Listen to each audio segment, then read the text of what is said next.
प्रभु यीशु मसीह के सामर्थी नाम में आप सबों को जय मसीह की। अजीजों, आज के मनन का भाग हमने लिया है नीति वचन की किताब अध्याय 22 इसकी 6 आयत और लिखा है, लड़के को उसी मार्ग की शिक्षा दो जिससे पर उसको चलना चाहिए, और जब वो बूढ़ा हो जाए तो उससे ना फिरेगा। अजीजों, इस बात को मैंने देखा है अपनी सेवकाई में और इर्द गिर्द इन बातों को मैंने पाया, और वो ये है कि जन्म से ही कुछ माताएं अपनी बेटियों के ऊपर बहुत अधिक ध्यान देती हैं।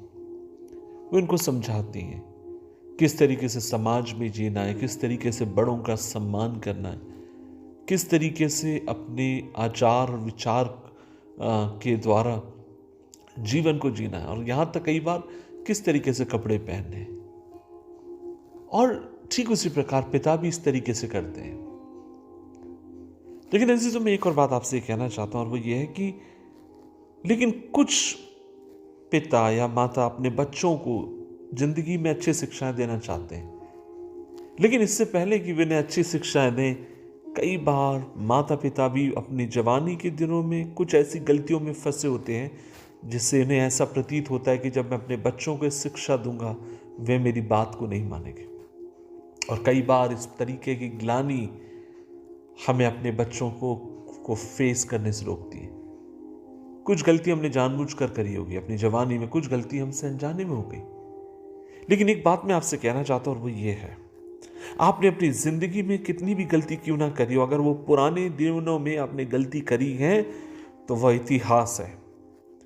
हमें यीशु से क्षमा प्राप्त हो चुकी है, हमारा अतीत बीत चुका है, और आज जो है वह यह है कि हम परमेश्वर के प्रेम के द्वारा बचाए गए हैं और परमेश्वर हमसे प्यार करता है। और अजीजों, यह आपकी मेरी जिम्मेदारी है कि अपने बच्चों को आप और मैं प्रशिक्षित करें, उन्हें बल दें, उन्हें ताकत दें और प्रभु में मजबूत करें। कहने का मतलब यह है,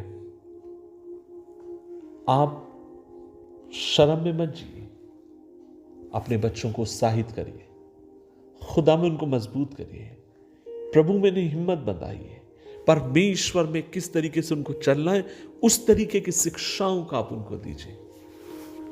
मैं हमेशा इस बात को कहता हूं, याकूब एक धर्मी व्यक्ति था पुराने नियम में।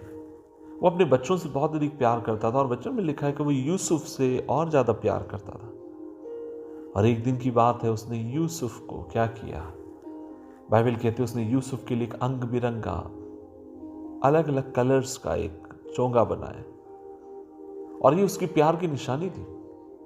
और उसके देखकर बाकी के उसके मित्र भाई लोग, माफ करना, उसके भाई उससे बहुत अधिक नफरत करते थे। और हम देखते गए एक दिन उसके भाइयों ने उसके उस कपड़े को उतार दिया और यूसुफ को नंगा करके गड्ढे में डाल दिया।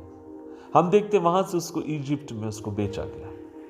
और आप इस बात को देखिए कि याकूब ने जो कुछ अपने बेटे को दिया था, कपड़े बनाकर, मान लीजिए उसने जो चोंगा बनाकर उसको दिया, कपड़ा बना के ध्यान रखा, उसके भाइयों ने एक दिन उसको उतार दिया। लेकिन याकूब ने एक और चीज अपने बच्चों को दी, और वह थी परमेश्वर का भय। वह था परमेश्वर के साथ चलना, वह था परमेश्वर के साथ जीवन जीना। और यूसुफ की जिंदगी से उसे कोई भी दूसरा व्यक्ति अलग नहीं कर पाया।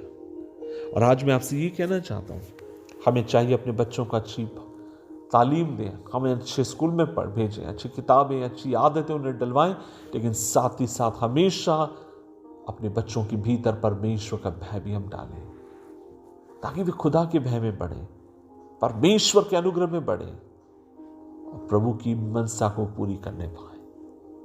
प्रभु हमारी सहायता करे, अपने बच्चों को उसी मार्ग की हम शिक्षा दें जिस पर उनको चलना है, और वे प्रभु के भय भक्ति के साथ उस पर चलने पाए। दुआ करें। प्रभु जी, हम धन्यवाद देते हैं और हम दुआ करते हैं, तेरा हाथ हम में से एक एक व्यक्ति के ऊपर हो। हमें अनुग्रह दे कि अपने बच्चों की, और प्रभु जिनके बच्चे नहीं अपने भाई और बहनों की, प्रभु जी ने अगुवाई कर सके, कृपा दे। यीशु मसीह के नाम से मांगते हैं, आमीन, आमीन, आमीन।